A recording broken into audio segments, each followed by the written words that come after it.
Healthy skin সেটা কাকে বলা হয়, স্কিন হাইড্রেটেড রাখার ক্ষেত্রে সেরামের গুরুত্ব কতটা, হোয়াট ইজ গ্লুটাথিওন, কোলাজেনের কাজ কি, তুমি তাহলে চট করে আমাদের দর্শকদের বলে দাও স্কিন ভালো রাখতে গেলে কি খাবো কি খাবো না। সুগার আমাদের অ্যান্টি এজিং এর জন্য মানে সবচেয়ে বেশি দায়ী। আমরা খুব গুলিয়ে ফেলি ডিহাইড্রেটেড স্কিন আর ড্রাই স্কিনের মধ্যে। সকালে 10 মিনিট, রাত্রে 10 মিনিট এনাফ একটা প্রপার স্কিন কেয়ারের জন্য। কোলাজেন কি ন্যাচারালি কোনোভাবে বুস্ট করা যায়? পোমোগ্রানেট খাওয়া যেতে পারে, ওর মধ্যে ওটা খেলে কোলাজেন খুব ভালো। আমলা খেতে পারে, আমলায় খুব ভালো অ্যান্টিঅক্সিডেন্ট যেটা কোলাজেন বুস্ট করতে হেল্প করে। ও তাই আমলা কি কোলাজেন বুস্ট করে? আমরা সবাই শেডস অফ ব্রাউন, আমাদের মধ্যে ফিউ মেলানিনটা বেশি থাকে। ইউরোপিয়ান যে মানুষরা থাকে তাদের মতো আমরা অত তাড়াতাড়ি এজ হই না, তারা অনেক বেশি তাড়াতাড়ি। This is good actually. তোমার অ্যান্টি এজিং হয়তো আরো 15 বছর নাও লাগতে পারে, যেহেতু তোমার oily skin, you are blessed. আমার oily skin, I am blessed যে আমার অ্যান্টি এজিং প্রোডাক্ট এক্ষুনি লাগবে না। তেল মাখা মাথায় ভালো, তুমি যদি চুলে তেল মাখো, নট স্ক্যাল্পে। জানো তো স্পা কথাটার মানে হচ্ছে প্রপার স্নান, বাথ। সো হেয়ার স্পা মানে বাড়িতে তুমি একটা কন্ডিশনার চুলে লাগাচ্ছ, সেটা স্যালনে কেউ তোমাকে একটু হালকা মাসাজ করে লাগিয়ে তোমায় ধুয়ে দিচ্ছে। তো বাড়িতে করলে তোমার 50 টাকা খরচা হচ্ছে, ওখানে আসলে তোমার 1000 টাকা খরচা হচ্ছে। অনেক সময় বিভিন্ন জায়গা থেকে ধরো ফেসিয়াল করালাম, এই ফেসিয়ালের ফলে কি স্কিনের কোনো উপকার হয়? মানে স্কিন কিছু হয় না, না কিছু হয় না। স্কিনটাকে ক্লিন করা হচ্ছে প্রপারলি, ডিপ ক্লিন করা হচ্ছে। আর একটা ময়েশ্চারাইজিং ক্রিম বাড়িতে তুমি নিজে ময়েশ্চার মাখছো, ওখানে অন্য কেউ তোমাকে মাখিয়ে দিচ্ছে, দিয়ে তোমার গালে থাপ্পড় মেরে 2000 টাকা নিয়ে চলে যাচ্ছে। যে কোনো স্কিন কেয়ার করার আমার মনে হয় প্রথম শর্ত হওয়া উচিত সানস্ক্রিন। আর সানস্ক্রিন মাখানো একটা রুল আছে।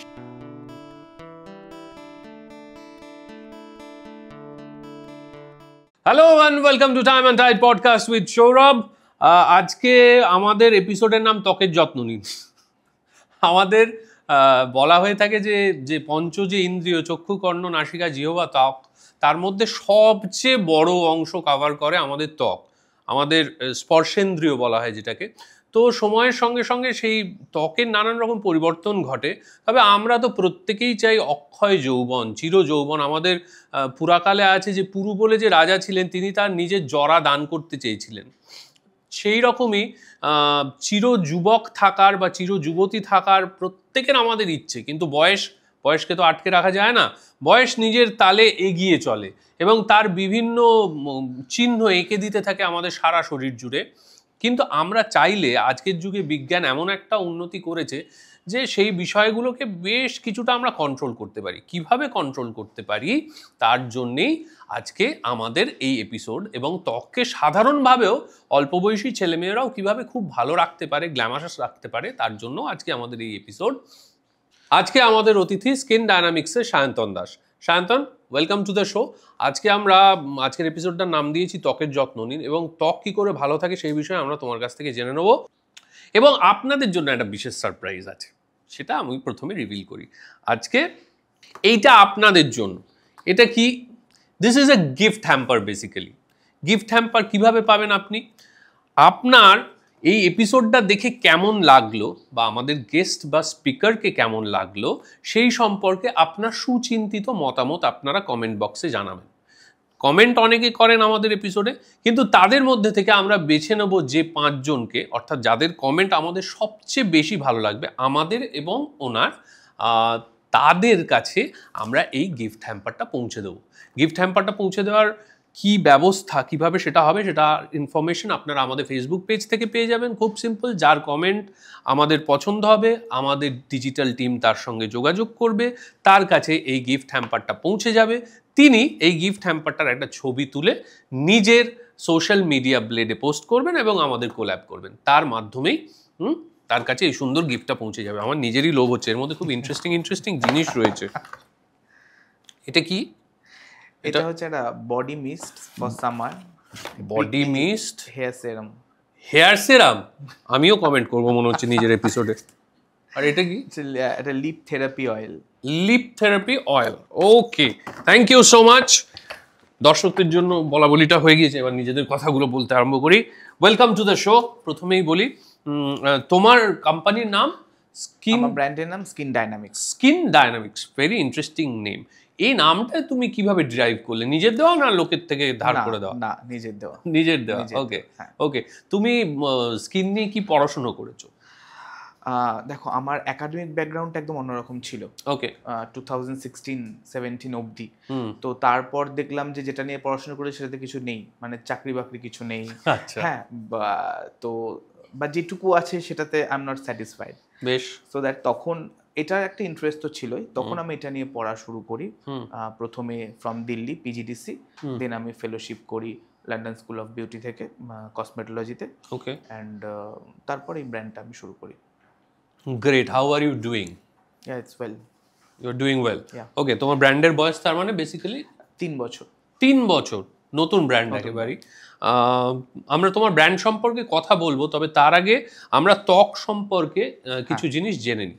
প্রথমেই হচ্ছে যে আমাদের প্রথমেই জানতে হবে যে সুস্থ ত্বক বা হেলদি স্কিন সেটা কাকে বলা হয়? হেলদি স্কিন আমরা সেটাকেই বলতে পারি যে স্কিনের পিএইচটা খুব নর্মাল। অনেকেই জানে না পিএইচ কি। পিএইচ হচ্ছে আমাদের স্কিনের একটা অ্যাসিডিক আর বেসের রেশিও। হ্যাঁ, যেটা 4.75 থেকে 5.5 অবধি থাকলে সেটাকে বলা হয় যে ঠিকঠাক পিএইচ। এটা অ্যাসিড এবং ক্ষারের রেশিও, সেটা ঠিকঠাক পিএইচ। আমাদের স্কিন একটু অ্যাসিডিক হয়ে থাকে ন্যাচারালি, কারণ ওটা ওই 5.5, 6, 7 এটা হচ্ছে একদম নিউট্রাল পিএইচ। হ্যাঁ, বাট আমি 5.5 অবধি বললাম স্কিনটা একটু পিএইচ এ মানে একটু অ্যাসিডিক হয়ে থাকে, বিকজ স্কিন ন্যাচারালি একটা অ্যাসিড প্রডিউস করে যেটাকে অ্যাসিড মেন্টাল বলা হয়। ওটা স্কিনের ব্যারিয়ারটাকে না তৈরি করতে হেল্প করে। আর জানি আমরা স্কিনের আমাদের ব্যারিয়ার যত ভালো হবে স্কিন তত কম সেন্সিটিভ হবে, তত বেশি স্কিনের ইমিউন পাওয়ার বাড়বে, স্কিন ফাইট করতে পারবে উইথ ইউভি রেজ, পলিউশন, সবকিছুর সাথে। সো হেলদি স্কিন হচ্ছে যা স্কিনটা খুব বেশি ড্রাই নয়, খুব বেশি অয়েলি নয়, প্রোটেক্টেড ফ্রম সান ড্যামেজ, এতটুকু যার স্কিন সেটাই তার হেলদি স্কিন। আচ্ছা, এবার তুমি তো বলে দিলে ঝটঝট করে, আমি কি করে বুঝবো আমার স্কিন কি রকম? আমার স্কিন অয়েলি না আমার স্কিন ড্রাই নাকি? দেখো, সকালে উঠে যদি মনে হয়, এক তো তোমার স্কিনে যদি কোনো ব্রেকআউট না আসে, ব্রেকআউট মানে অ্যাকনে, পিম্পল, এগুলো হঠাৎ করে না বেরোয়, তোমার স্কিন রোদ্রে গেলে খুব রেডিশ না হয়ে যায়, লাইক সেন্সিটিভিটি বেড়ে যায়, যেটাকে আমরা রোজেশিয়া বলি, হ্যাঁ, খুব রেডিশ না হয়ে যায়, হঠাৎ করে কিছু ইউজ করলে তোমার মুখ রিয়াক্ট না করতে শুরু করে, সো তুমি বুঝবে তোমার স্কিন হেলদি। যেভাবে আমরা বুঝি আমাদের শরীরটা হেলদি, যাদের স্টমাকে প্রবলেম থাকে, কিছু খেলেই স্টমাক আপসেট হয়ে যায়, সো আমরা তাকে হেলদি বলতে পারি। হচ্ছে হেলদি স্কিন যেটা সবকিছু স্কিন অ্যাবজর্ব করতে পারে, স্কিন একটা ব্যালেন্স থাকে, সবকিছু water and moisture everything balanced. দেখো, বিভিন্ন বয়সের ত্বক তো বিভিন্ন রকম হয় এবং বিভিন্ন বয়সের ত্বকের রিকোয়ারমেন্টও বিভিন্ন রকম হয়। তো আমি তোমাকে যদি একটু বয়সের ব্র্যাকেটগুলোকে ভেঙে বিভিন্ন বয়সের স্কিন কেয়ার রেজিম বলে দিতে বলি, তাহলে সেগুলো কি হবে? দেখো, এখানে আমি একটা কথা বলি, এটা না আজ থেকে 10-15 বছর আগে অবধিও এই বয়স অনুযায়ী রেজিম ছিল, যেটা এখন নেই, এখন নেই। কেন বলছি, ধরো আগে আমরা কি জানতাম যে 30-35 অ্যাভাভ বা 40 অ্যাভাভ আমরা অ্যান্টি এজিং প্রোডাক্ট ইউজ করি, রাইট। 19-20-18 টিনেজে আমরা অ্যান্টি অ্যাকনে এই ধরনের প্রোডাক্ট ইউজ করি, কিন্তু এখন আমাদের মানে এনভায়রনমেন্ট এমন হয়ে গেছে, আমাদের স্ট্রেস এমন জায়গায় গিয়ে পৌঁছেছে, আমাদের এখন এসব সব নষ্ট হয়ে গেছে। সো আমাদের বায়োলজিক্যাল বয়স আর স্কিনের বয়স কিন্তু আলাদা। এখন একটা 25 বছরের মেয়েরও মুখ বা ছেলের মুখ অত্যন্ত ড্রাই হয়ে যেতে পারে, অত্যন্ত ডিহাইড্রেটেড হয়ে যেতে পারে, আবার কিছু হরমোনাল ডিসব্যালেন্সের জন্য 45-এ গিয়েও অনেকের অ্যাকনে হচ্ছে। তো তুমি কিভাবে বয়সের সঙ্গে স্কিন কেয়ার করবে? তোমার স্কিনের বয়স যেটা, তোমার স্কিন কি ডিমান্ড করছে সেইভাবে তোমাকে স্কিন কেয়ারটা করতে হবে। লাইক ধরো যাদের নর্মাল স্কিন, যারা একটা টিনেজ ক্রস করছে, আমার বয়সী যারা, হ্যাঁ তোমার বয়সী যারা, একদম তাদের তো যেটা মেন করতে হবে, তাদের ক্লেনজিং এর উপর একটু বেশি জোর দিতে হবে, বিকজ তারা অনেক বেশি বাইরে যাচ্ছে, অনেক বেশি তারা রোদ্রে যাচ্ছে, অনেক বেশি তারা পলিউশনে যাচ্ছে, তাদের এই সময় কিছু হরমোনাল চেঞ্জেস আসছে, ফলে মুখে কিছু র্যাশ, অ্যাকনে এটা খুব স্বাভাবিকভাবে হতে পারে, তাদের ক্লেনজিং এর উপর জোর দিতে হবে। কি করে করে ক্লেনজিং? নর্মাল যে কোনো ক্লেনজার নিতে হবে, যেটা মেইন করতে হয় রাত্রিবেলা প্রপার ক্লেনজিং করতে হয় 2 টাইমস। আচ্ছা, মানে ক্লেনজিং দিনে কতবার করে? একবার করলেই হয়? দেখো, আমি বলছি ডিপ ক্লেনজিং দিনে 2 বার করা উচিত। 2 বার করা উচিত। একটা সকালে ঘুম থেকে উঠে একবার, এক রাত্রে একবার। সকালে ঘুম থেকে উঠে কেন? কারণ আমরা যখন রাত্রিবেলা ঘুমাই তখন আমাদের স্কিনের মধ্যে অনেক কেমিক্যাল রিয়াকশন হয়, সো অনেক অয়েল সিক্রেশন হয়, আমরা যেখানে শুচ্ছি বিছানায় সেখান থেকে অনেক ব্যাকটেরিয়াল ট্রান্সমিশন হতে পারে আমাদের স্কিনে। সো দ্যাট সকালে উঠে একটা ভালো করে ক্লেনজিং করা উচিত, সেক্ষেত্রে একটা ফেস ওয়াশ ইউজ করা যেতে পারে। আচ্ছা, জাস্ট ফেস ওয়াশ দিয়ে মুখ ধুলেই যথেষ্ট। আর রাত্রেবেলা ক্লেনজিংটা ক্লেনজার দিয়ে করা উচিত, আচ্ছা, যাতে করে সারা দিনের যত ডার্ট পলিউশন সেটা প্রপারলি স্কিন থেকে ওয়াশ আউট হয়ে যায়। আচ্ছা, শুধু ক্লেনজার দিলেই হবে না, তারপর কিছু টোনার ফোনার বলে সেসব? অ্যাকচুয়ালি কি হয়, ক্লেনজার করার পর পোর্সগুলো ওপেন হয়ে যায় আমাদের, মানে জাস্ট যেভাবে আমরা একটা ঘর পরিষ্কার করি, ধরো দরজাটা খুললাম পরিষ্কার করলাম, আমাদের দায়িত্ব আবার দরজাটা বন্ধ করে দেওয়া। সো রাত্রিবেলা ক্লেনজার করার পর আমাদের একটা টোনার ইউজ করা উচিত বা একটা সেরাম ইউজ করা উচিত। আজকাল সেরাম ভীষণ ট্রেন্ড, সেরাম ইউজ করা উচিত। একটু দেখে নিতে হবে যে আমাদের কি ইনগ্রেডিয়েন্টের সেরাম ইউজ করতে হবে, কার কি ইনগ্রেডিয়েন্ট যাবে।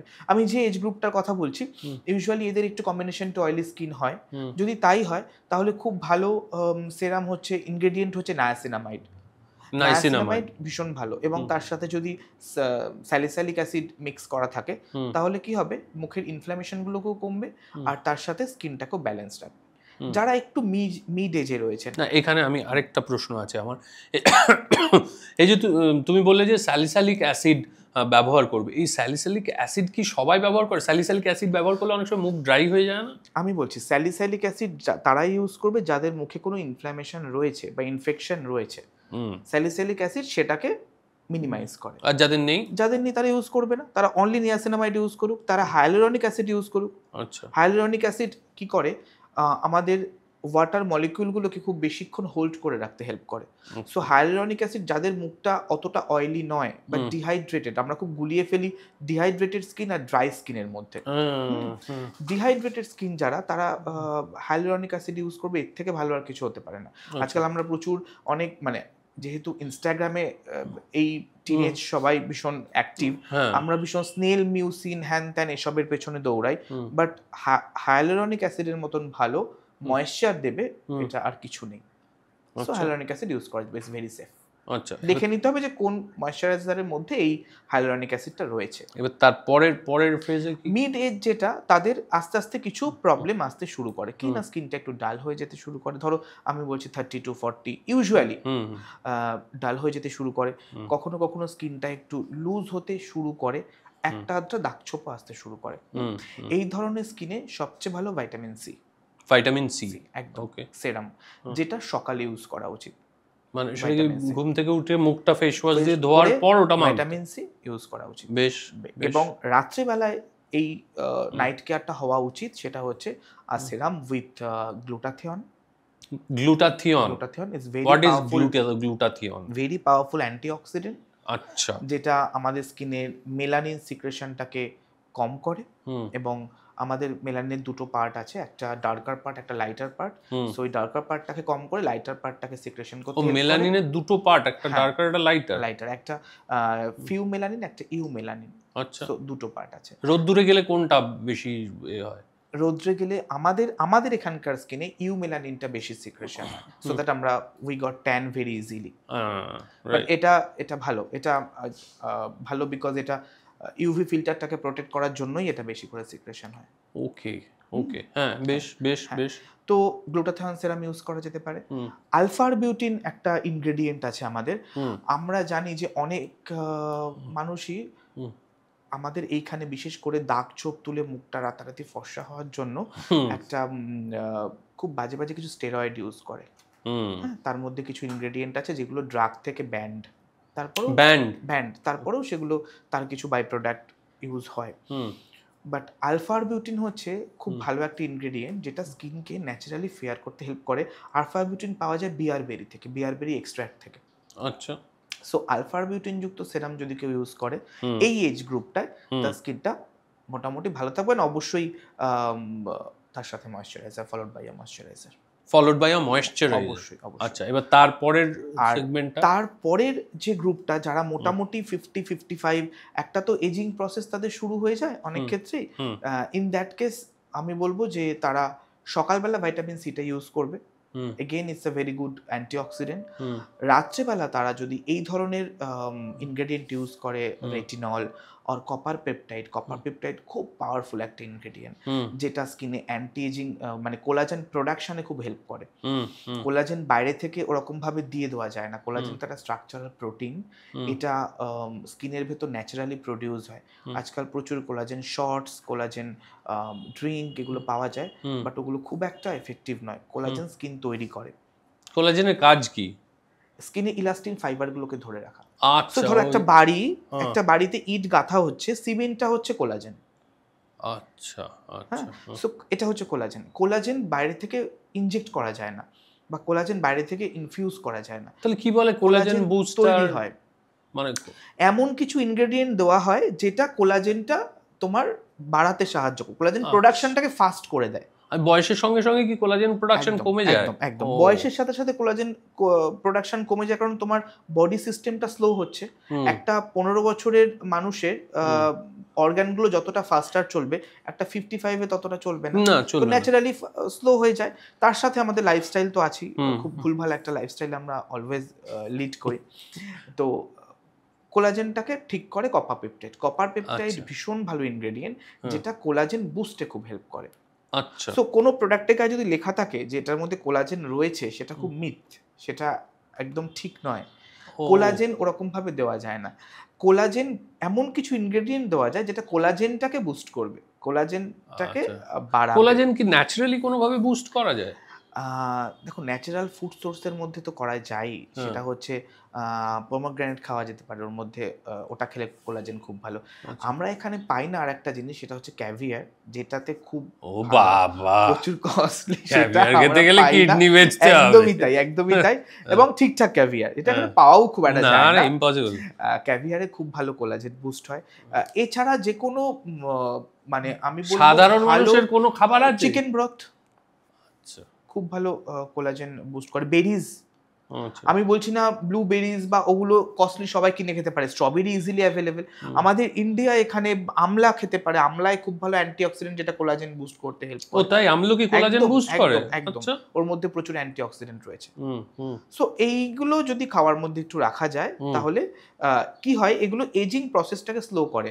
আমি কখনো বলতে পারবো না যে আমার কোনোদিন এজ হবে না, এটা কখনো পসিবল না, যদি না আমি কোনো কসমেটিক সার্জারিতে যাই বা ওই ধরনের কিছু ট্রিটমেন্টে আমি থাকি, লাইক বোটক্স অ্যান্ড অল, আমি সেটাকে স্লো ডাউন করতে পারি। আমার যদি 55-এ আমার স্কিনে লাইন্স আসা দরকার, মানে নর্মালি চলে আসতো, সেটা হয়তো আমার 65 বা 70-এ আসবে, বাট আসবে। ইটস এ ন্যাচারাল প্রসেস, নেচারের এগেইনস্ট আমরা কেউ যেতে পারবো না। তোমার একটা বয়সের পর চুল সাদা হবেই, তুমি কালার করে সেটাকে ক্যামোফ্লেজ করতে পারো, বাট তুমি সেটাকে তো বন্ধ করতে পারবে না, গ্রে হেয়ার প্রসেসটা। আর চুল, মানে চুলের সঙ্গে তুমি বলছো বয়স, অনেকের তো অল্প বয়সেও চুল পেকে যায়। না, সেটা হয় তাদের লিভারের প্রবলেমের জন্য। লিভারের প্রবলেম থেকে চুল পাকে? একদম, লিভারের প্রবলেমে দুটো কারণে পাকে। এক হচ্ছে ইদার সে জেনেটিক্যালি ক্যারি করছে মানে early hair grey, pre ageing, otherwise তার লিভারের প্রবলেম আছে। তার লিভারের প্রবলেম। আমাদের ভালো থাকা, মন ভালো রাখার সঙ্গে কি চুলের কোনো সম্পর্ক আছে? মন ভালো রাখার সঙ্গে না চুল, স্কিন সবকিছুর ভীষণ সম্পর্ক। আচ্ছা, মানে মেন্টাল হেলথের সঙ্গে 90% রিলেটেড আমাদের স্কিন এবং হেয়ার, 90% রিলেটেড। আমি কেন বলছি, আমার অনেক ক্লায়েন্ট এরকম আছেন বেশ কিছু, যে যারা ধরো আমার কাছে আসছেন দিনের পর দিন ট্রিটমেন্ট করছেন, still they are not satisfied, হচ্ছে না, গ্লোটা আসছে না। আমিও তখন ভাবলাম যে আমি এটা কি কিছু ভুল করছি কিছু। তখন আমি যখন ওদের সাথে বসি অ্যান্ড মানে ডিগ উইথ সাম মোর, যে তখন তারা দেখে একটা ব্যাগেজ নিয়ে আসে, তাদের বেশ কিছু মেন্টাল ব্লকেজ। আচ্ছা, মেন্টালি তুমি যদি হ্যাপি না থাকো, তোমার হ্যাপি হরমোনস যদি তোমার সিক্রেশন না হয়, তাহলে তোমার কোলাজেন, তোমার ইলাস্টিন ফাইবার এগুলো বুস্ট কি করে হবে?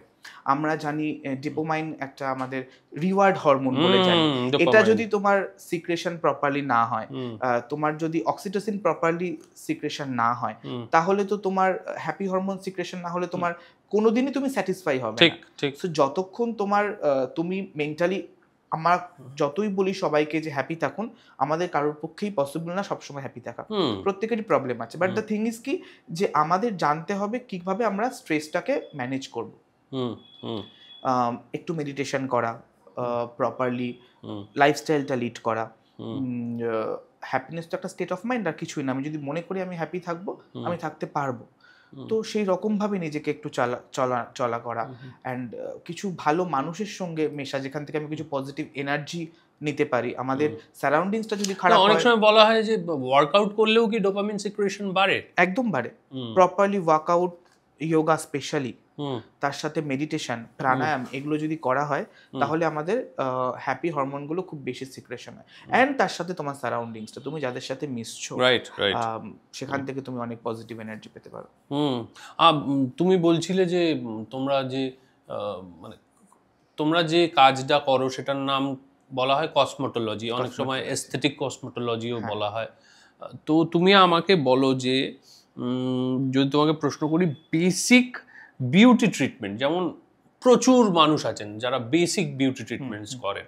এখন তো ইনস্টাগ্রামে প্রত্যেকদিন 200 করে নতুন ইনফ্লুয়েন্সার হচ্ছে যিনি সব বিষয়ে সবকিছু জানেন। হ্যাঁ, মানে ফেসবুক আর ইনস্টাগ্রাম খুললেই তুমি দুটো জিনিস দেখতে পারবে, একটা হচ্ছে বিউটি আর একটা হচ্ছে মোটামুটি অ্যাস্ট্রোলজি, সবাই আজকাল। Food, what is the difference between this two? See, basic beauty treatment হচ্ছে তুমি যেখানে গিয়ে নিজেকে হাইজেনিক রাখতে পারবে, বেশ। আর কসমেটোলজি হচ্ছে যেটা তোমার কনসার্নে গিয়ে কাজ করে। লাইক তোমার চুলটা পড়ে গেছে, তুমি চুলটা পড়ে গেছে, তুমি কি হেয়ার কাট করবে বা কি কালার করবে সেটা তুমি ভাবতেই পারছো না। আমার কাজ হচ্ছে চুলটাকে ফিরিয়ে আনা, যদি পসিবল হয়। তারপর তুমি যাও বিউটি পার্লারে আর সালনে গিয়ে তুমি কালার করো, কাট করো। সো কসমেটোলজি কাজ করে মোর অ্যাবাউট কনসার্ন। তোমার মুখে দাগছোপ আছে, সেটা কি করে রিমুভ হবে? তোমার হেয়ার রিগ্রোথ হচ্ছে না, সেটা কি করে রিগ্রোথ হবে? তোমার স্কিন লুজ হয়ে গেছে, তোমার স্কিনে অ্যাকনে হচ্ছে, বা তোমার স্কার আছে, সেগুলো কি করে যাবে? এই একদম কনসার্নগুলোতে আমরা ইউজুয়ালি কাজ করে থাকি। বেশ, তুমি এর মাঝখানে একটা কথা বলছিলে, বারবার বলছিলে, আমার হিব্রু মনে হচ্ছিল, what is glutathione? Glutathione, what is glutathione? Is a mother of antioxidant. It's a very powerful antioxidant, যেটা ন্যাচারালি আমাদের লিভার থেকে সিক্রেশন হয়। লিভার থেকে সিক্রেশন হয়, যার জন্য সেই সিক্রেশনটা যত দিন দিন কমতে থাকে তত আমরা আমাদের বডিতে বিভিন্ন প্যাচ আসতে শুরু করে, যেটাকে আমরা কখনো কখনো লিভার প্যাচ বলে থাকি। আচ্ছা। সো কিন্তু আজকাল একটা ট্রেন্ড হয়ে দাঁড়িয়েছে যে গ্লুটাথিয়ন নিলে মানুষ ফর্সা হয়ে যায়। গ্লুটাথিয়ন মানুষ ফর্সা হয়ে যায়। হ্যাঁ, ওই খেয়ে নিলে গ্লুটাথিয়ন। খেলে তো কিছু হয় না, প্রথম কথা। খেলে কিছু হয় না, কারণ আমাদের স্টমাকটা এতই অ্যাসিডিক থাকে, ওই মলিকিউলগুলো ওখানেই ভেঙে যায়। আচ্ছা। সো খেলে কিছু হয় না। আজকাল গ্লুটাথিয়ন ড্রিপ নিচ্ছে, আইভি, ইন্টারভেনাস, প্রচুর। মানে আমার ক্লিনিকে অন্তত পার ডে 5-6টা আমি মানে এরকম ক্লায়েন্ট পাই যারা নিতে চায়। তাদেরকে আমি একটা কথাই বলি, গ্লুটাথিয়ন নিলে আপনি ফর্সা হতে পারবেন না। গ্লুটাথিয়ন নিলে আপনি যেটা হতে পারবেন সেটা হচ্ছে আপনার লিভারটা ডিটক্স হবে, সো আপনি ন্যাচারাল কালারে ফিরতে পারবেন। লিভার ডিটক্স হয় গ্লুটাথিয়ন? আচ্ছা, দিস ইজ গুড। হ্যাঁ, দিস ইজ গুড। মানে কারোর যদি লিভারের সমস্যাও থাকে, তাহলে ফ্যাটি লিভার থাকে, তার জন্য গ্লুটাথিয়ন খুব ভালো। তাই? একদম, বাট প্রপার ওয়েতে নিতে হবে, প্রপার ডোজে নিতে হবে।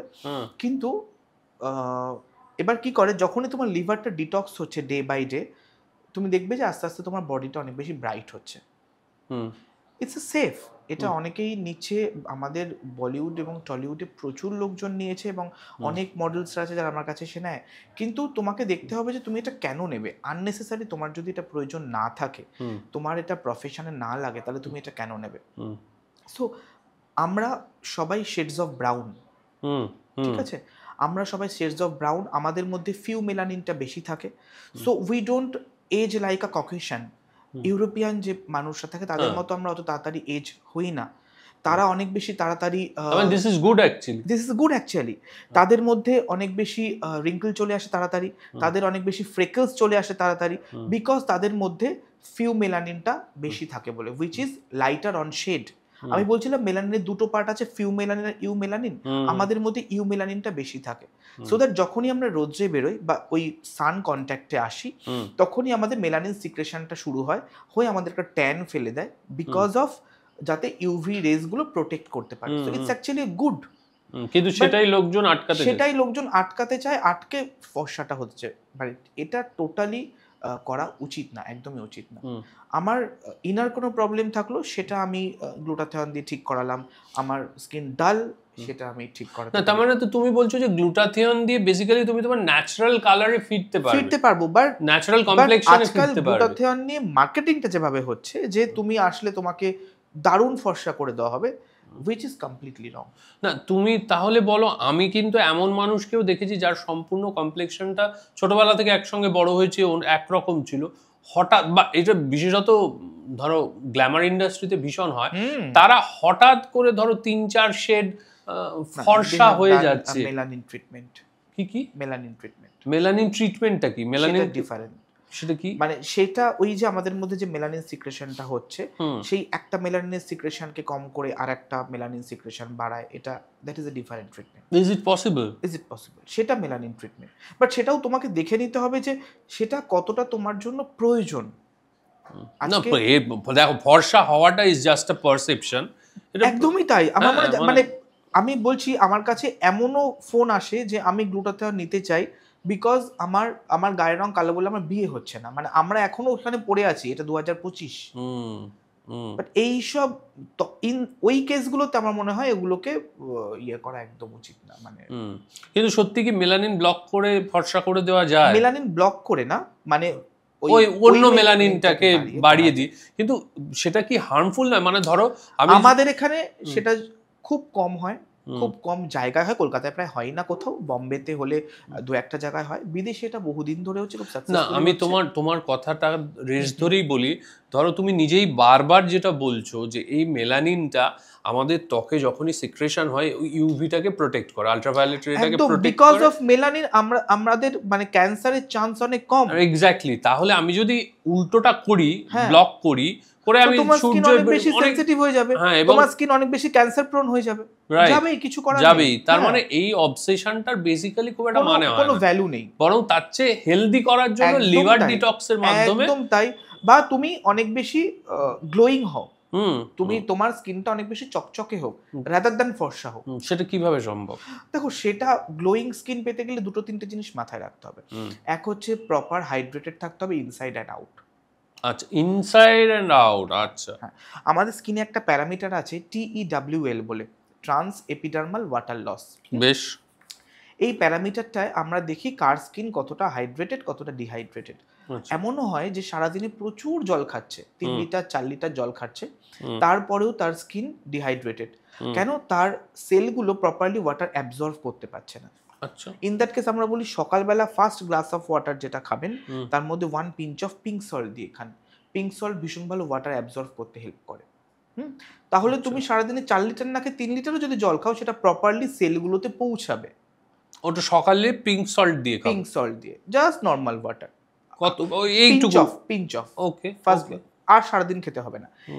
এবার প্রপারলি যদি আমার স্কিনটা হাইড্রেট থাকে তাহলে কি হবে, আমার স্কিনে একটা ন্যাচারাল গ্লো সবসময় থাকবে।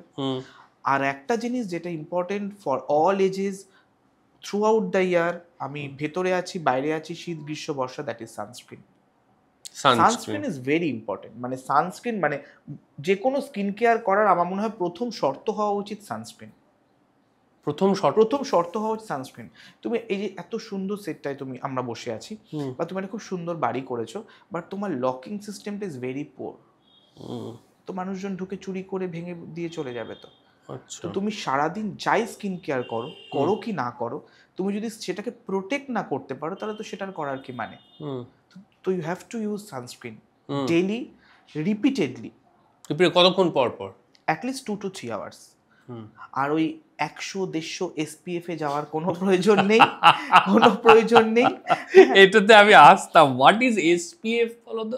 আচ্ছা, SPF হচ্ছে সান প্রোটেক্টিং ফ্যাক্টর। সান প্রোটেক্টিং, এগেইন বলি, এবার অনেকগুলো মানে সানস্ক্রিনের অনেকগুলো প্যারামিটার আছে, মানুষ ভীষণ কনফিউজড হয়ে যায় কিভাবে সানস্ক্রিন বাঁচবে। কি হয়, আমাদের সানস্ক্রিনে দেখবে দুটো জিনিস গায়ে লেখা থাকে, একটা হচ্ছে SPF, একটা হচ্ছে PA++। এটা জীবনে দেখিনি আমি, PA++। দেখবে। আচ্ছা, এবং এটা দেখা সবার আগে উচিত। SPF তুমি না দেখো, PA++টা অলওয়েজ দেখবে, অলওয়েজ দেখবে। আমাদের সানস্ক্রিনে আমাদের মানে ইউভি রেজের যে দুটো রে আমাদের এখানে এসে পৌঁছায়, one is alpha, second is beta.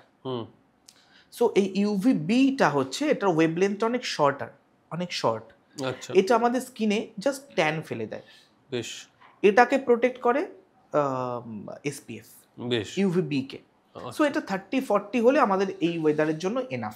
SPF 30-40 40 maximum 50, কিন্তু 2 to 3 আওয়ার্স বাদে বাদে রিঅ্যাপ্লাই করতে হবে। সকালে মেখে নিলাম সারাদিন চলবে এটা ভাবাটাও ভুল, বিকজ আমরা এত হিউমিড ওয়েদারে থাকি, আমাদের এত বেশি ঘাম হয়, এটা হয় না কখনো। এবার যদি আমি বাইরে থাকি তাহলেও 2-3 ঘন্টা পর, না তখন ঘন্টায় ঘন্টায় না 2 ঘন্টা বাদে বাদে 2 ঘন্টা বাদে? একদম একদম।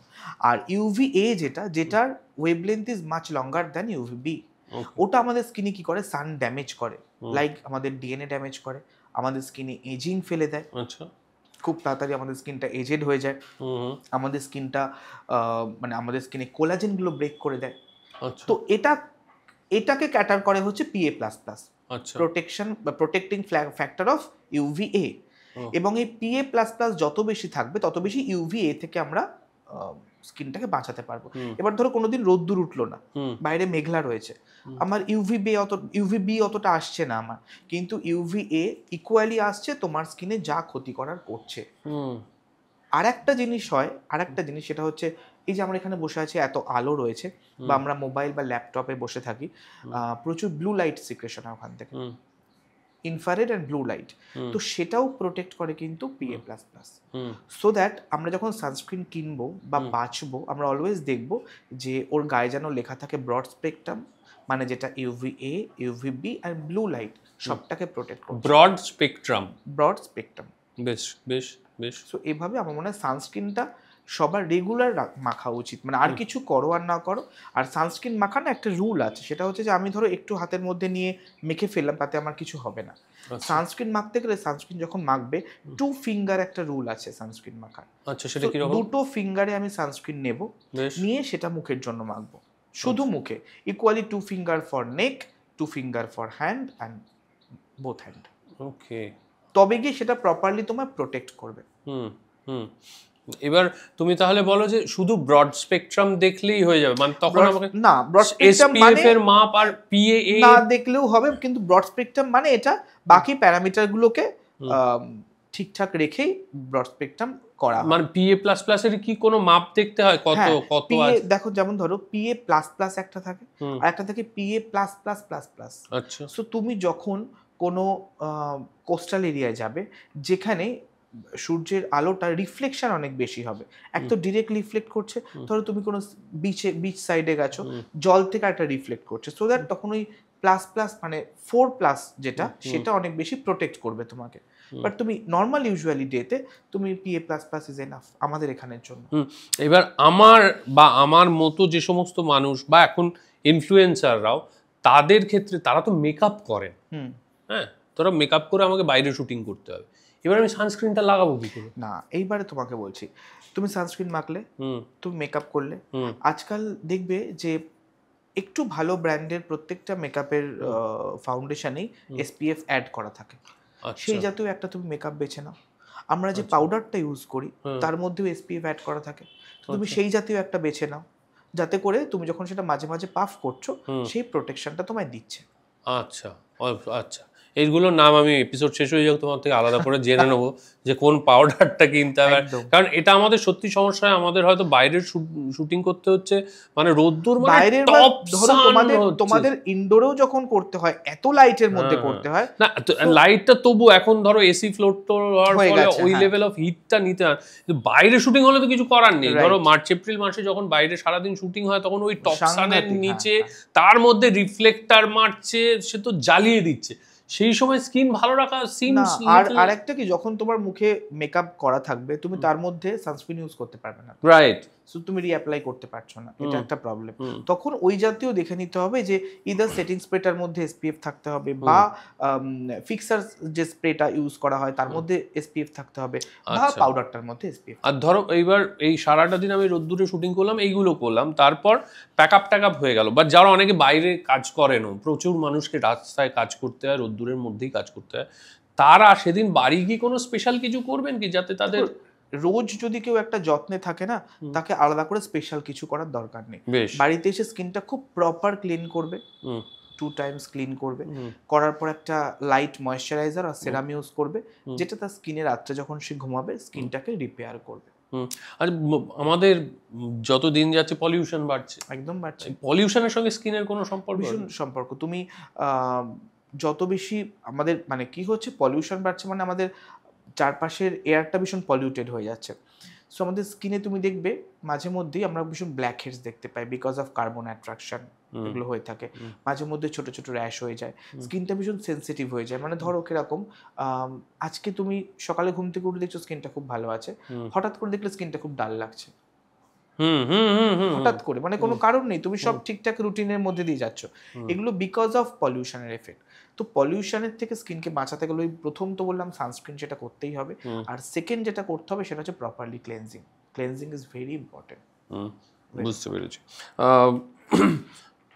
আমাদের একটা মিথ আছে, সেটা হচ্ছে যে পুরুষরা নাকি একটু দেরিতে বুড়ো হয়, মহিলারা তাড়াতাড়ি বয়সের চাপ পড়ে যায় মহিলাদের স্কিনে। Is it true? It's true. Why so? দেখো, তার কারণ খুব মানে সায়েন্টিফিক্যালি কতগুলো কারণ আছে। বেশ। মেয়েদের পিউবার্টি হয়, মেনস্ট্রুয়াল সার্কেল ওদের শুরু হয়, ওদের প্রেগনেন্সি হয়। আজকাল প্রচুর আমরা দেখতে পাচ্ছি চারপাশে এগ ফ্রিজিং, তার সাথে তোমার আইভিএফ, এগুলো হচ্ছে। তার জন্য প্রচুর হরমোন ইনজেকশন ওদের নিতে হয়। এগুলো সব directly connected to ageing process and তার সাথে পিগমেন্টেশন অ্যান্ড অল। সো আমি বলছি না যে ছেলেদের হরমোনসের সিক্রেশন হয় না, ডেফিনেটলি হয়, কিন্তু এই আপস অ্যান্ড ডাউনসটা মেয়েদের অনেক বেশি হয়। আচ্ছা। তার ফলে মেয়েদের এজিং প্রসেসটা অনেক তাড়াতাড়ি চলে আসে। আর তার সাথে একটা জিনিস হচ্ছে লাইফস্টাইল। মানে ইউজুয়ালি আমরা দেখে থাকি বাড়িতে যারাই থাকে আমাদের বড়রা বা মায়েরা বাইরা, তাদের মধ্যে একটা ব্যাপার থাকে, তারা ঠিকঠাক টাইমে খান না, প্রপারলি তারা যত্ন করেন না। এটা তো একটা হয়, তার সাথে এটাও একটা পার্ট। সো মেয়েদের একটু আর্লি এজিং চলে আসে। তো তারা সেটার থেকে মানে সেটা আটকাবে কি করে? তাদের অনেক বেশি যত্ন নেওয়া উচিত। অনেক বেশি যত্ন নেওয়া উচিত। যত্ন মানে এমন নয় যে আমি সারাদিন একটা 10 স্টেপ স্কিন কেয়ার করলাম, একদম না। মানে এটা করে কিছু হয় না। মানে প্রচুর কিছু মাখছি, প্রচুর কিছু সাজিয়ে, মানে কারোর কাছে গেলেই আমাকে অনেক ক্লায়েন্ট এসে বলে যে আমি আগে অমুক জায়গায় গেছিলাম, এত কিছু আমাকে সারাদিনে দিয়েছে, 2-3 ঘন্টা দেখছি ওখানেই চলে যাচ্ছে। 2-3 ঘন্টা যদি ওগুলোই করে, তাহলে মানুষ কাজ করবে কখন, খাবে কখন, ঘুরবে কখন, রিলস দেখবে কখন, এগুলো কখন করবে? একদমই তাই। সো সকালে 10 মিনিট, রাত্রে 10 মিনিট এনাফ একটা প্রপার স্কিন কেয়ারের জন্য। বেশ, তাহলে স্কিন কেয়ার যখন তুমি বললে, স্কিন কেয়ার এতক্ষণ আমরা ট্রপিক্যাল বা সুপারফিশিয়াল লেয়ারগুলো বলছিলাম। আমরা সবাই জানি খাবার ঠিকঠাক না খেলে স্কিন ভালো থাকবে না। তাহলে তুমি চট করে আমাদের দর্শকদের বলে দাও, স্কিন ভালো রাখতে গেলে কি খাবো, কি খাবো না? আচ্ছা, ভালো রাখতে গেলে যেগুলো খাবো তার প্রথম হচ্ছে অ্যান্টিঅক্সিডেন্ট, যে খাবারগুলোতে রয়েছে। কিসের মধ্যে আছে? যে কোনো ফলের মধ্যে প্রচুর অ্যান্টিঅক্সিডেন্ট রয়েছে। আমরা যে কোনো রসালো ফল খেতে পারি, এগুলোর মধ্যে রয়েছে। আমলকি বললাম, অ্যান্টিঅক্সিডেন্ট রয়েছে আমলকির মধ্যে। আর প্রোটিন খেতে হবে। প্রোটিন না খেলে কি হবে, ওই কোলাজেন বুস্ট হবে না। কোলাজেনটা তৈরি প্রোটিন আর অ্যামাইনো অ্যাসিড দিয়ে। সো প্রচুর প্রোটিন খেতে হবে। প্রোটিন কি প্ল্যান্ট প্রোটিনও হতে পারে? প্ল্যান্ট প্রোটিনও হতে পারে, অ্যানিমাল প্রোটিনও হতে পারে, যা খুশি। অ্যানিমাল প্রোটিন হলে তো যেগুলো আমরা মাছ, ডিম এগুলোর মধ্যে পাই। আর প্ল্যান্ট প্রোটিন হলে তো প্ল্যান্ট থেকে আমরা যে প্রোটিনগুলো পাচ্ছি সেগুলো, সয়া মিল্কে প্রচুর প্রোটিন আছে, এগুলো খেতে পারি আমরা। খাবো না যেটা, সেটা হচ্ছে এক তো সুগারটাকে বন্ধ করতে পারলে সবচেয়ে ভালো। কারণ সুগার আমাদের অ্যান্টি এজিং এর জন্য মানে সবচেয়ে বেশি দায়ী। এজিং এর জন্য সবচেয়ে দায়ী চিনি? এজিং এর জন্য সবচেয়ে দায়ী চিনি, সবচেয়ে বেশি দায়ী চিনি। আর একটা হচ্ছে কোল্ড ড্রিঙ্ক, এগেইন ওর মধ্যে প্রচুর সুগার থাকে। কোল্ড ড্রিঙ্কের অ্যাডেড সুগার প্রচুর থাকে। সো সুগারটা, কেউ যদি সুগারটাকে বন্ধ করে দেয় এক সপ্তাহের জন্য, যে সুগার আর ময়দা সে খাবে না, সে নিজেই ফিল করবে তার স্কিন অনেক বেশি হেলদি লাগছে। একদম। সো এই দুটো জিনিস যদি একটু ক্যাটার করা যায়, সুগার অ্যান্ড ময়দা। আর বাকি খাওয়ার মধ্যে নাটস খাওয়া যেতে পারে খুব ভালো। যেমন সকালে উঠে কেউ যদি 3-4টে করে সোকড অ্যালমন্ড খেতে পারে, সেটা খুব ভালো। অ্যালমন্ডের মধ্যে প্রচুর ওমেগা 3 ফ্যাটি অ্যাসিড আছে, সেটা ওমেগা 3 আমাদের স্কিনকে খুব অ্যান্টিঅক্সিডেন্ট। আচ্ছা, আরেকটা জিনিস বলা, ঠান্ডা দুধ খেলে নাকি স্কিন ভালো হয়? ঠান্ডা দুধ খেলে স্কিন ভালো হয়, তাদেরই ভালো হয় যাদের ওই ল্যাকটো ইনটলারেন্সটা নেই আর কি। কারণ উল্টোটাও বলা হয় যে অনেকের আবার দুধ কেন, যে কোনো ডেয়ারি প্রোডাক্ট খেলেই বলে ডেয়ারি প্রোডাক্টটা ইনফ্ল্যামেশন খুব তাড়াতাড়ি বাড়ে। মানে কি হয়, যাদের ধরো এমনি একটু অ্যাসিডিক বডি যাদের, তারা যদি আরো বেশি দুধ খায়, তো ন্যাচারালি তাদের কিন্তু ইনফ্ল্যামেশনটা বাড়বে। আর যখনই স্টমাকে ইনফ্ল্যামেশন বাড়বে, তার থেকে মুখের মধ্যে 1-2 করে দানা অলওয়েজ বেরোতেই থাকবে, এটা কিন্তু খুব কমন। সো ডেয়ারি প্রোডাক্টটা খাওয়ার আগে একটু টক দই খাক, কোনো অসুবিধা নেই। টক দই খাওয়া, টক দই ইজ ভেরি গুড প্রোবায়োটিক, মানে তুমি টক দই খেলে বরঞ্চ তোমার জন্য অনেক ভালো হবে সেটা, এবং ফুল অফ ক্যালসিয়াম। টক দই খাক, বাট ডিরেক্টলি ওরকম দুধটা। এই প্রোবায়োটিক ব্যাপারটা কি? দেখো আমাদের না স্কিন, মানে আমাদের বডিতে অনেকগুলো কেমিক্যাল রিয়াকশন চলে অলওয়েজ। সো আমরা যখন রাত্রে ঘুমোই আমাদের বডিতে অনেক কেমিক্যাল রিয়াকশন হয়, তো আমাদের স্টমাকটা অনেক অ্যাসিডিক হয়ে যায়। সো এই প্রোবায়োটিক জিনিসগুলো আমরা যখন খাই, আমরা যদি খাই, যেমন ধরো টক দই বললাম, জানো তো আমরা যেটা পান্তা ভাত খাই সেটা অনেক বেশি প্রোবায়োটিক।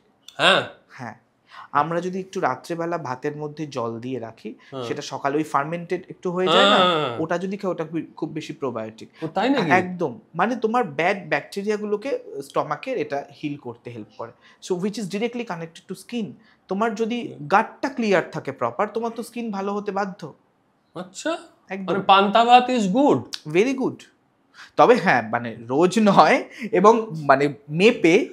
না মেপেই, কিন্তু মানে পান্তা ভাত is very good probiotic, is very good probiotic. সেটা তো সপ্তাহে একদিন করে খেতে হয়, আরামসে খাওয়া যায়, একদম খাওয়া যায়। এবং একটু 3-4 ঘন্টা আগে ওটাতে জল দিয়ে রাখলে ওই না ওভারনাইটও জল দিয়ে রাখি আমরা বেসিক্যালি। হ্যাঁ, এবং কিন্তু আমরা পান্তা ভাত যেভাবে খাই তার সঙ্গে আনুষঙ্গিক অত জিনিসপত্র নিয়ে সেটা কতটা ঠিক সেটা নিউট্রিশনিস্ট বলবে, কিন্তু ওই যে মানে চপ টপ দিয়ে খাওয়ার না, চপ দিয়ে এতটা আলু ভাতে দিয়ে সেটা না খাওয়াটাই ভালো। আচ্ছা, এবার তুমি আমায় বলো যে স্কিনকে হাইড্রেটেড রাখার কথা তুমি বলছিলে, স্কিন হাইড্রেটেড রাখার ক্ষেত্রে সেরামের গুরুত্ব কতটা? ভীষণ। এক তো আজকাল সেরাম খুব ট্রেন্ড, মানে এই যে সেরামে হয়ে গেল কি করে? আগে আমরা একেবারে ছোটবেলায় আমরা সবকিছুর জন্য একটাই ক্রিম মাখতাম, কেটে গেলেও ওটা, পুড়ে গেলেও ওটা, স্কিন টান টান হয়ে গেলেও ওটা। দেখো আমি একটা কথা বলি, তারপর এলো বিভিন্ন রকম ময়েশ্চারাইজিং ক্রিম হলো, তাদের পর্বও চলে গেল। এখন দেখছি এরম আমাদের বন্ধুরা, আমি বেসিক্যালি কোনো সেরাম আজ অব্দি ইউজ করিনি, কিন্তু বন্ধুদের দেখে আমার খুব লোভ হচ্ছে, সত্যি কথা বলছি। ওই হয়ে গেল মুখ টুক ধোয়ার পরে ফোটা ফোটা দিয়ে এরকম করে মেখে নিল, এটা ওই বোধহয় সেরাম, তাই তো? হ্যাঁ। তো এটা কেন এলো? এবার তুমি তোমার ছোটবেলার কথা বলছিলে, তুমি বলো তো তখন ওয়েদার এরকম ছিল, এত গরম পড়তো না? তখন যে খাবারগুলো খেতে সেগুলোর মধ্যে এত পেস্টিসাইড ছিল না। সো সব কিছু চেঞ্জ হচ্ছে, আমাদের লাইফস্টাইল চেঞ্জ হচ্ছে, আমাদের সারাউন্ডিংস চেঞ্জ হচ্ছে, স্কিন কেয়ারের টাইপগুলো চেঞ্জ হচ্ছে। সেরাম হচ্ছে more concentrated form of a ingredient. ধরো আগে কি হতো, আমাদের এত হিউমিড টেম্পারেচার ছিল না, এত ওয়েদারটা এরকম ছিল না, তো যা কিছু মাখতাম স্কিন অনেক বেশি পেনিট্রেট করতো।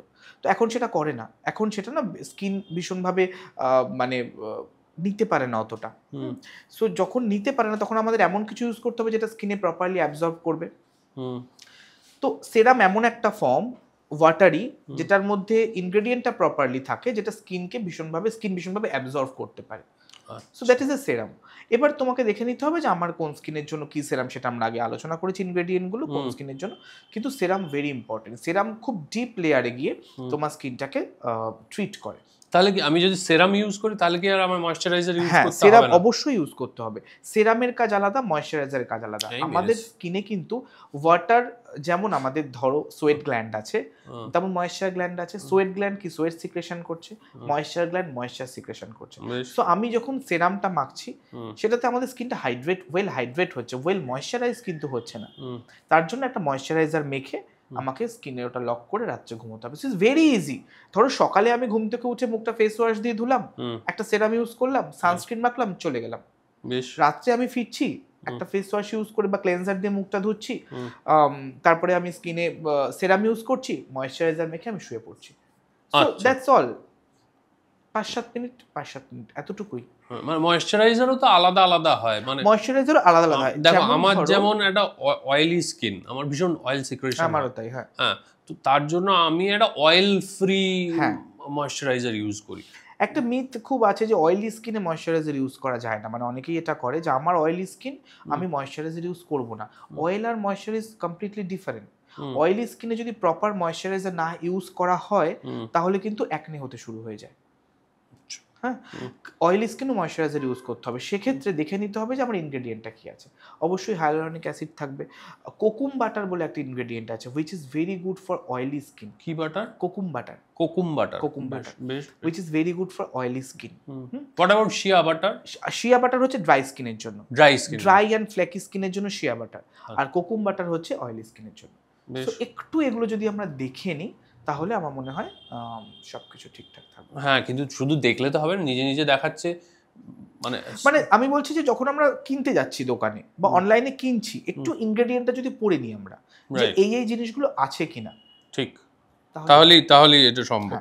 হ্যাঁ, এবার তুমি বলো যে সাধারণত আমাদের বয়স তো নিজের নিয়মে বাড়তে থাকে, একদম। কবে থেকে অ্যান্টি এজিং করবো? মানে 40-45 পর থেকে না 60 পর থেকে? আবার বলছি ওরকম বয়স হিসাবে হয় না। যেমন তোমার অ্যান্টি এজিং হয়তো আরো 15 বছর নাও লাগতে পারে, যেহেতু তোমার oily skin, you are blessed. আমার oily skin, I am blessed যে আমার অ্যান্টি এজিং প্রোডাক্ট এক্ষুনি লাগবে না, কিন্তু অনেকের অনেক ছোটবেলা থেকে লাগে। তো দেখে নিতে হবে স্কিন কি ডিম্যান্ড করছে। আমাদের না স্কিনের টিস্যুগুলো মানে সেলগুলো কিরকম জানো তো, ধরো জল ভর্তি বটলের মতন, যখনই ওটা জলটা বেরিয়ে যায় তখন ওটা খুব সহজে স্কুইজ করা যায়, সো দ্যাট যখনই স্কিনটা ডিহাইড্রেটেড হয়ে যায় তখনই স্কিনটা লাইন্স আসতে শুরু করে। ওটা আমাদের নোটিস করতে হবে যে স্কিনটা কখন ডিহাইড্রেট হচ্ছে। তারপর প্রথমে ডিহাইড্রেট হয়, তারপর স্কিন ড্রাই হয়, তারপর এজিং প্রসেস শুরু হয়। আচ্ছা, তো যে দেখবে যে যার বেশ কিছু বছর ধরে স্কিনটা ড্রাই এর দিকে, ন্যাচারাল অয়েল সিক্রেশন হচ্ছে না, তখন তাকে ওই ধরনের অ্যান্টি এজিং প্রোডাক্ট ইউজ করা শুরু করতে হবে, যাতে করে স্কিনটা প্রপার ময়েশ্চার থাকে, তার ওয়াটার ব্যালেন্স অ্যান্ড ময়েশ্চার ব্যালেন্সটা প্রপার থাকে, অ্যান্ড এজিং প্রসেসটা স্লো হয়। এগেন বলছি, এজিং প্রসেস বন্ধ করা যায় না, ageing process can be slow. না মানে তার মানে তুমি কি বলছো 25, 28, 30-এও অ্যান্টি এজিং একদম হতেই পারে। ধরো জেনেটিক্যালি কোনো বাচ্চা ক্যারি করছে তার মা বা বাবার থেকে এক্সেসিভ ড্রাই স্কিন, তো 25 বছরে তুমি তাকে ওরকম অ্যান্টি এজিং প্রোডাক্ট হয়তো ওরকমভাবে গায়ে লেখা অ্যান্টি এজিং প্রোডাক্ট দেবে না, কিন্তু এমন কিছু প্রোডাক্ট দেবে যার মধ্যে ওই প্রপার্টিসগুলো রয়েছে, আচ্ছা, ওই ইনগ্রেডিয়েন্টগুলো রয়েছে, নাহলে তো তোমার স্কিনে কাজ করবে না। Right right right right. তো এইভাবে এটাকে করতে হবে।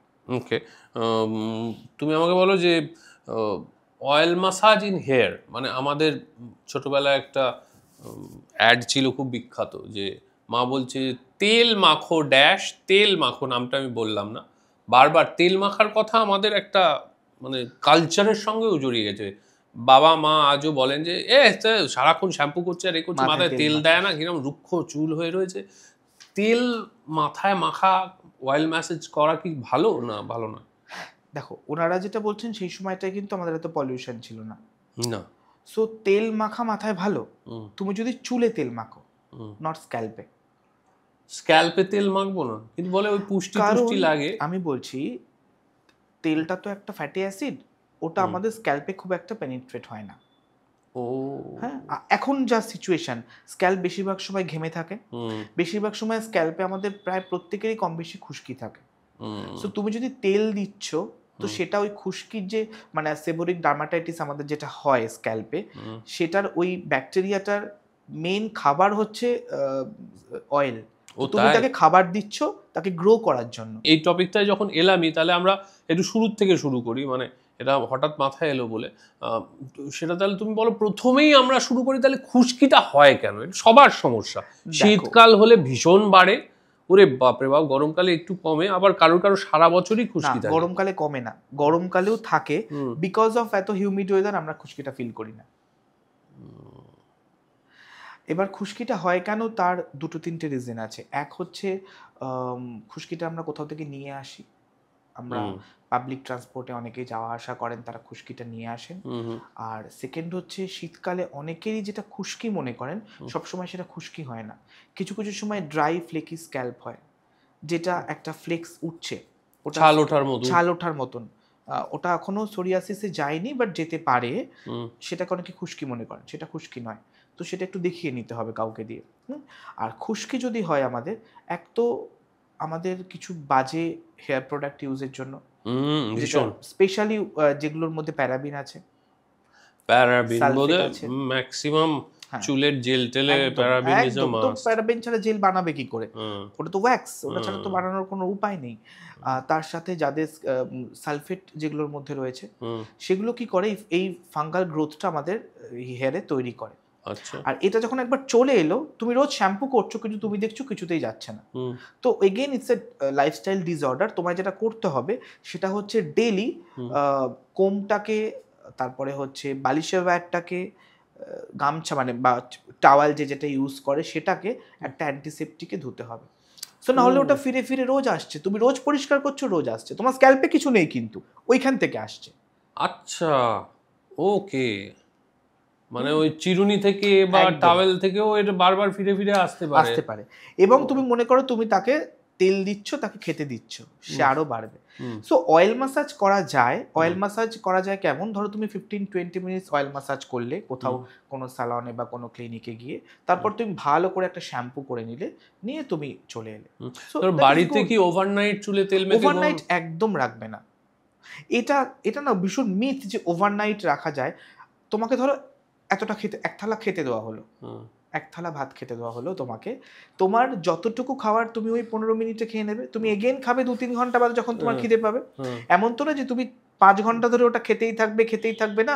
ঠিক এটাও তাই, তোমার যতটুকু স্ক্যাল্প অ্যাবজর্ভ করার ততটুকু অ্যাবজর্ভ করে ফেলবে। বাকিটা কি হবে জানো তো? ওভারফ্লো হয়ে মুখ দিয়ে পড়বে, বালিশে লাগবে, সেখান থেকে মুখে লাগবে, সেখান থেকে মুখে দুটো পিম্পল বেরোবে, এই জিনিসগুলো হবে। সো অয়েলিং যদি করতে হয় ম্যাক্সিমাম হাফ অ্যান আওয়ার আগে করুন, শ্যাম্পু করে ছেড়ে দিন। হাফ অ্যান আওয়ার রেখে শ্যাম্পু করে ম্যাক্সিমাম। নারকেল তেল মাখা যায় মাথায়? একদম মাখা যায়, ভীষণ ভালো নারকেল তেল। নারকেল তেল ভালো, খুব ভালো নারকেল তেল মাখা যায়। আচ্ছা। আমাদের স্ক্যাল্পের জন্য সর্ষের তেল খুব ভালো। সর্ষের তেল ভালো? ভীষণ ভালো। যদি পিওর সর্ষের তেল পাওয়া যায় স্ক্যাল্পের জন্য, সর্ষের তেল খুব ভালো। আচ্ছা আচ্ছা।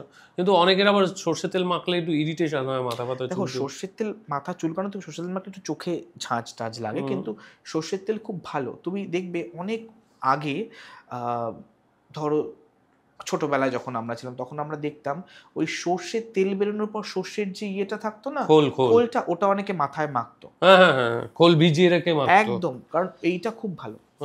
আর সর্ষের তেল যেহেতু কোল্ড প্রেসড, একদম, ফলে আমাদের তো ছোটবেলায় গোটা গায়ে সর্ষের তেলই মাখাতো। হ্যাঁ, তখন আর কোথায় ছিল, মানে তখন আর অলিভ অয়েলের গল্পও এত আসেনি, এত অ্যাক্সেসিবিলিটি। একটা জিনিস বাড়িতে খুব ভালো করা যায় জানো তো, একটা হচ্ছে যে খুব পিওর যদি কেউ নারকেল তেল পায়, যেটা একদম পিওর, যেটার মধ্যে কিচ্ছু কোনো ফ্রেগ্রেন্স কিচ্ছু মেশানো নেই, বাড়িতে তৈরি করে বাড়িতে তো একদম তার মধ্যে কেউ একটু কারি পাতা, একটু ধনে, আর 8-10টা জবা ফুলের পাপড়ি,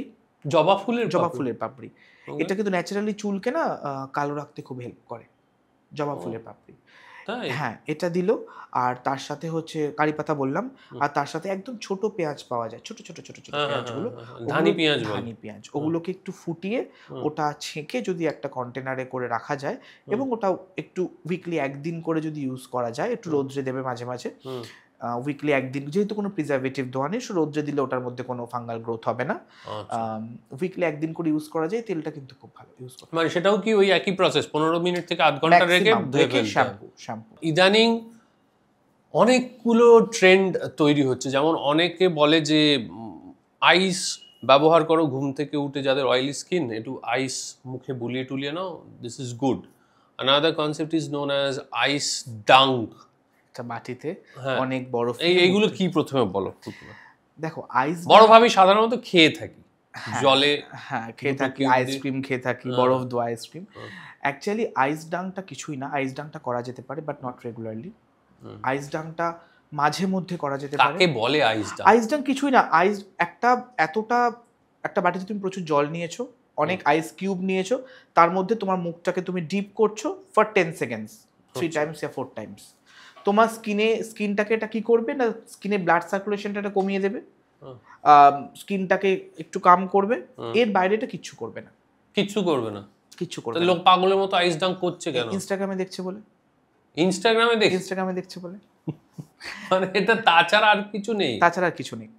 সো আইস ডাঙ্কে কি হয় দেখো, আমি একটা কথা বলি, আমাদের যদি কোথাও হাত কেটে যায় তাহলে আমরা কি করি, আগে বরফ দিতাম সেখানে যাতে ব্লাডটা বন্ধ হয়ে যায়। সো ব্লাড দিলে কি হয়, আমাদের আইস দিলে কি হয়, আমাদের ব্লাড সার্কুলেশনটা স্লো হয়, তো আমি যদি প্রত্যেকদিন দুবেলা করে ওটা দিই আর আমার মুখের ব্লাড সার্কুলেশন যদি স্লো হয়ে যায় তো স্কিন বিকাম ডিহাইড্রেটেড, স্কিনে কোনো গ্লোই থাকবে না। সো এটা মাঝে মধ্যে করা যায় কখন না, মেকআপ করছো ফর লং টাইম, আমাকে 8 ঘন্টা 10 ঘন্টা মেকআপে থাকতে হবে, তার আগে যদি আমি এটা করি তাহলে দুটো জিনিস হয়, এক তো স্কিনটা একটু কাম লাগে, আর সেকেন্ড মুখটা যদি একটু পাফি হয়ে যায় সেটা স্কুইজ লাগে।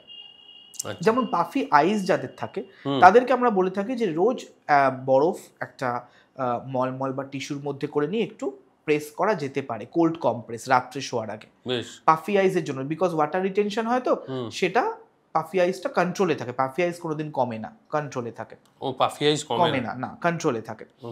সো এটাই হচ্ছে কথা। এবার তুমি যদি রোজ আইস ডাং নিতে থাকো তারপরে একটা সময় গিয়ে দেখবে মুখটা প্রচন্ড ডিহাইড্রেটেড অ্যান্ড ড্রাই হয়ে গেছে। সো এটা কখনো কখনো নেওয়া দরকার, যেদিন মনে হবে যে আমার অনেকক্ষণ আমাকে আউটডোরে থাকতে হবে, অনেক বেশি মেকআপ করতে হবে, স্কিনটা অনেক একটু কুল রাখার দরকার, ব্লাড সার্কুলেশনটা বেশি হাই হলে তো আমাদের একটু সোয়েটিংগুলো বেশি হয়, তো সেই সময়টা এটা। এই যে বছরের পর বছর ধরে বলিউডের বিখ্যাত নায়িকাদের বয়সই বাড়ে না, কিভাবে সম্ভব?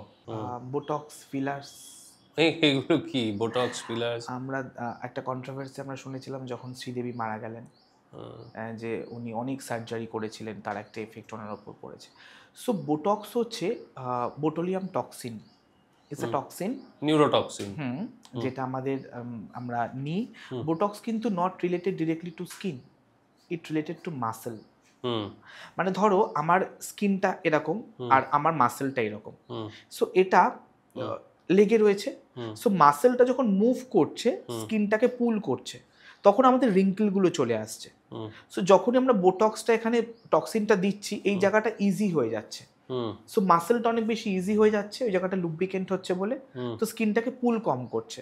এটার একটা এফেক্ট থাকে 5 to 6 মান্থ, তারপর আবার নিতে হয়, আবার নিতে হয়। আবার তুমি একবার বোটক্স নিলে তোমাকে সারা জীবন নিতে হবে। আমি যদি না নিয়ে একবার না নিলে তুমি মানে প্রথমে যেমন ছিলে তুমি তারপর 6 মাস নিজেকে এত সুন্দর দেখবে, তারপর তোমার আবার আগের জায়গায় যখন ফিরে যাবে তুমি নিজেই ডিপ্রেশনে মনে হবে তাহলে আমি মারা যাই। না কিন্তু তুমি আমায় একটা অন্য কথা বলো যে যদি আমি না নিই কিছু হবে না, আলাদা করে ক্ষতি হয়ে যায়, হবে না, কোনো ক্ষতি হবে না, পয়সা নেই ধরো, কিন্তু সাইকোলজিক্যালি আমরা ভীষণ তখন ইয়ে হয়ে যাই যে এত ভালো হয়ে গেছিল স্কিনটা, আর কি হয় ওই টক্সিনটা একবার নিলে আমরা যদি 6 মাস বাদে না নিই তখন স্কিনটা একটু ডিটোরিয়েট করে আগের থেকে, কিন্তু কোনো ক্ষতি তোমার হবে না। আচ্ছা, তোমার কোনো ক্ষতি, কিন্তু পরপর নিতে থাকলে কত বছর, বছরের পর বছর একই থেকে যাবে স্কিন? হ্যাঁ, ও মাই গড, তাই তো থাকছে। আর মানে সে বোটক্স ছাড়াও অনেকে বলে ওই যে কি সব পাল্প ইনজেক্ট করায়। দেখো আজকাল প্রচুর অনেক কিছু ইনজেক্ট হচ্ছে। What are the basic good injectables? Hyaluronic acid. Hyaluronic acid কি ইনজেক্ট করা হচ্ছে? ফিলার্সে তো হাইলোরনিক অ্যাসিডই দেওয়া হয়। ও তাই? ধরো তোমার চোখের তলাটা ভীষণ গর্ত, তুমি সেটাকে নিউট্রালাইজ করবে, so go for hyaluronic acid filler, ভীষণ ভালো। আচ্ছা, ওটা মোটামুটি চোখের ক্ষেত্রে ওটা 1 বছর 1.5 বছর থেকে যায়, নোজের ক্ষেত্রে 1 বছর 2 বছর থেকে যায়, মানে চোখের তলার ক্ষেত্রে 1-1.5 বছর থেকে যায়। আর এই যে ঠোঁটে যদি করো তুমি তাহলে সেটা তোমার 5-6 মাসের বেশি থাকবে না, বিকজ অনেক বেশি মুভ হচ্ছে বলে। না এই যে চোখের যে এইখানে যে এরম দাগ পড়ে যাচ্ছে এবং লাইন্স পড়ে যাচ্ছে এবং চোখের তলায় একটা কোটরাগত চোখ হয়ে যাচ্ছে, এই দুটো কি ঠিক করা যায়? লাইন্স পড়ে গেলে বোটক্স। আচ্ছা, আর ফিলার্স মানে কোনো একটা জায়গা ফিল করবে।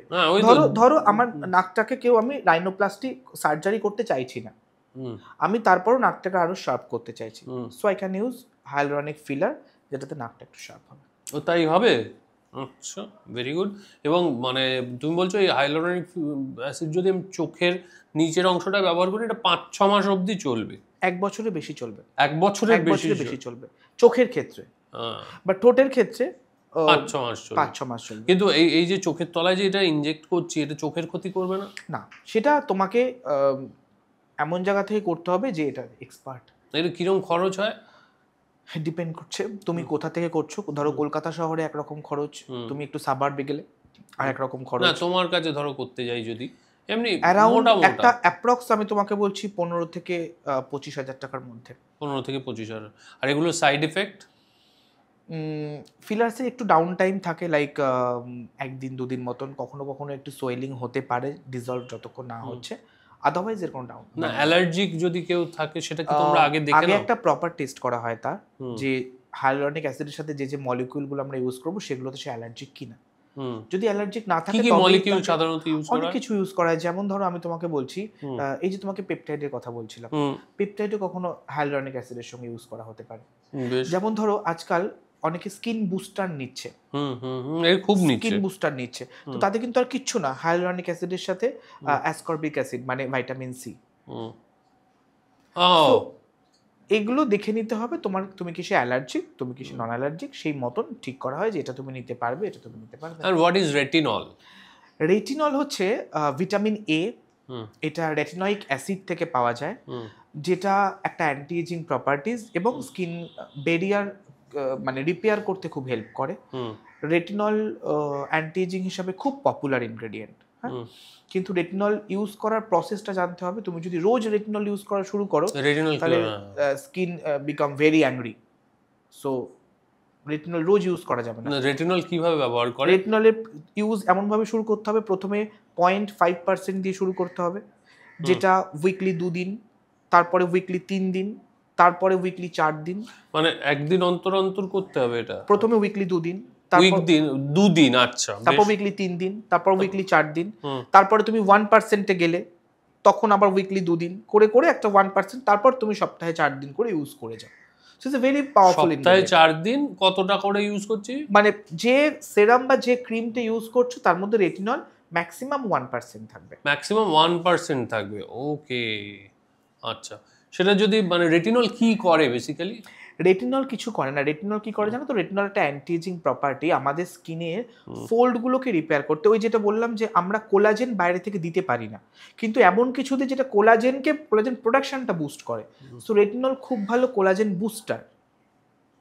আমার যদি 5 আউন্স কোলাজেন তৈরি হয় ডেইলি, একজন 60 বয়স যার, তার 2 আউন্স তৈরি হবে। সো সে যদি রেটিনল ইউজ করে তার হয়তো সেটা বাড়বে। আচ্ছা, এটা তো ভালো জিনিস। মানে আমি কি রেটিনল ব্যবহার করতে পারি? এখনই দরকার নেই তো, তোমার তো 17 বা 18 বললে কি দরকার? Very well said. হ্যাঁ, তো এবার তুমি আমাকে বলো যে আমাদের খুব চালু চেনা কিছু মিথস আছে, তো স্কিন কেয়ারের ক্ষেত্রে কি কি মিথস তুমি শুনতে পাও যেগুলো ঠিক নয়, তুমি কারেক্ট করতে চাও? আচ্ছা, এক তো আমরা বললাম যেটা হচ্ছে যে ওই করা তোমার একটা এসপিএফ নিয়ে তুমি সাংঘাতিক বলেছো, ওই প্রচুর এসপিএফ এর দরকার নেই। আর একটা হচ্ছে বললাম যেটা মাথায় তেল দেওয়া, ঘন্টার পর ঘন্টা রাখা, এটা না। আর একটা খুব মিথ আছে আমাদের, সেটা হচ্ছে ধরো কারোর মুখে বা বডির কোথাও কোনো প্যাচ হলো, দাগ হলো, সে না সেটার উপর আচ্ছা করে স্ক্রাবিং করতে থাকে। সো ইটস মানে টোটালি মিথ। আমি যত বেশি স্ক্রাবিং করব তত বেশি সেইখানে সেলগুলো আমার ওভার অ্যাক্টিভ হবে, তত দাগ বাড়বে, তত মেলানিন সিক্রেশন বাড়বে। তো স্ক্রাবিং বন্ধ করা উচিত না। কিন্তু ওই যে বলে কি সব এক্সফোলিয়েট করে দেয়, লেয়ার তুলে দিয়ে দিয়ে দ্যাট ইজ ডিফারেন্ট থিং। সেটা তুমি কোনো ক্লিনিকে গিয়ে কোথাও ট্রিটমেন্ট করাচ্ছ, পিলিং ট্রিটমেন্ট করাচ্ছ, দ্যাট ইজ অ্যানাদার থিং। সেটা তুমি কারো সুপারভিশনে করাচ্ছ। কিন্তু তুমি বাড়িতে দানা দানা স্ক্রাব নিয়ে তুমি ইচ্ছা খুশি মতো ঘষছো, তুমি বডিতে ঘষতে পারো, কারণ বডি স্কিন আমাদের ফেসের থেকে ফেস অনেক বেশি ডেলিকেট, অত ইয়ে নয়। কিন্তু মুখে তুমি কখনো কোনো স্ক্রাবার মুখে ইউজ করা উচিত না। মানে তুমি অ্যাপ্লাই করো, তুমি ওয়াশ করো, তুমি ডোন্ট রাব। ডোন্ট রাব। আচ্ছা, just apply and wash. Last question, আমরা প্রচুর বিউটি ট্রিটমেন্টস নিই, সেটা সবসময় যে প্রফেশনাল কসমেটোলজিস্টের কাছে বা স্কিন স্পেশালিস্ট বা ডার্মাটোলজিস্ট সেরকম নয়। আমরা অনেক সময় বিভিন্ন জায়গা থেকে ধরো ফেসিয়াল করালাম, এই ফেসিয়ালের ফলে কি স্কিনের কোনো উপকার হয়? মানে স্কিন হয় না, কিছু হয় না। না, কিছু হয় না। মানে এই যে ধরো সোনার ফেসিয়াল, রূপোর ফেসিয়াল, দেখো প্রথম তো সোনার ফেসিয়াল, রূপোর ফেসিয়াল যেগুলো বলা হয় তার মধ্যে হয়তো কিছু গোল্ড পার্টিকেল থাকতে পারে, গোল্ড স্কিনকে খুব ভালো ডিটক্সিফাই করে। কিন্তু তুমি যদি সেটা নর্মাল একটা ওই ফেসিয়াল বলো, যেটা ওই শুয়ে বা বসিয়ে স্কিনের মধ্যে চড়থাপ্পড় মারা, তাতে বেসিক্যালি কিছু হয় না। কারণ সেটাতে তোমায় কি করা হচ্ছে, সেটাতে তোমার স্কিনটাকে ক্লিন করা হচ্ছে প্রপারলি, ডিপ ক্লিন করা হচ্ছে, আর একটা ময়েশ্চারাইজিং ক্রিম বাড়িতে তুমি নিজে ময়েশ্চার মাখছো, ওখানে অন্য কেউ তোমাকে মাখিয়ে দিচ্ছে, দিয়ে তোমার গালে থাপ্পড় মেরে 2000 টাকা নিয়ে চলে যাচ্ছে। আর লাস্টে ওই যে কি একটা লাগিয়ে শুকোতে দেয়, সেটা তো দেয়, মানে সেটা তো এগুলো না করলে তো ওই টাকাটা তুমি নিতে পারবে না। মানে এগুলোর আলাদা কোনো এফেক্ট নেই, কিছু এফেক্ট নেই।